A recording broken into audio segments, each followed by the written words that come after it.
Dans la société tribale, la crainte de l'avenir était permanente. Aux côtés des djinns, figures surnaturelles qui étaient censées connaître les secrets de l'avenir, comme nous l'avons vu avec Ghaib, l'avenir caché, on recourait aussi à celui qui se disait le devin, le kahin.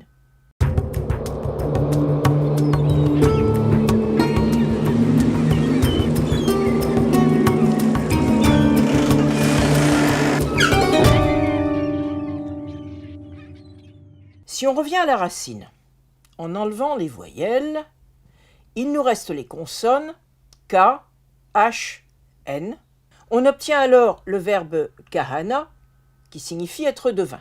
C'est un verbe qui ne produit pas beaucoup de dérivés, car il est construit autour d'un emprunt, kahin, qu'on trouve en hébreu et en araméen pour désigner le prêtre, le kohen, qu'on trouve dans le nom actuel des familles juives, Cohen. Dans la Bible, les Kohanim avaient le sens de ceux qui étaient dédiés ou dévoués à Dieu, et cela désignait spécialement la descendance de Aaron, Haroun en arabe, le frère de Moïse. Dans la langue des tribus que reprend le Coran, le mot kahin prend donc le sens de devin. Ceux-ci étaient souvent des devineresses, les kahina.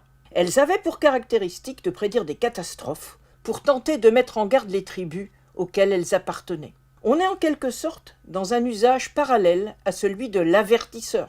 Mais cette fois, le mot est compris dans un sens négatif, puisque dans le seul passage coranique où ce dénominatif est utilisé, celui de Coran 52, 29, il est dit « Continue à leur faire rappel de ce qui les attend par la grâce de ton Seigneur. Tu n'es pas un devin, ni ne te trouves possédé par un djinn malfaisant, Majnoun. » On peut donc penser que Mohammed avait été l'objet de telles accusations dont le Coran le défend. Il est intéressant de remarquer que dans le verset suivant, Mohammed est également qualifié de poète. Le terme est à prendre dans ce passage dans un sens négatif, comme c'est également le cas dans 37-36, où il est dit « Allons-nous abandonner nos divinités pour un poète inspiré par les djinns, Majnoun ?»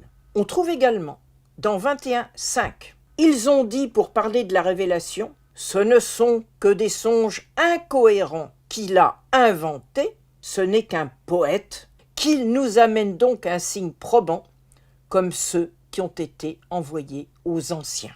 On voit dans tous ces passages que Mohammed ne parvient pas à se faire entendre au sein de sa tribu. Il est remarquable de constater qu'il ne renonce pas pour autant, persuadé de recevoir une révélation authentique et salutaire pour les siens. Nous nous intéresserons aux noms qui sont donnés à cette révélation à partir d'une terminologie soit partagée, soit qui ne l'est pas. On doit cependant souligner que la poésie, même si la révélation doit s'en distinguer, reste un des fondements de la socialité tribale et plus tard des sociétés musulmanes, qu'elles soient profanes ou se déploient dans ce qui deviendra la mystique musulmane, le soufisme. À très bientôt pour une autre dénomination de Mohammed dans le Coran.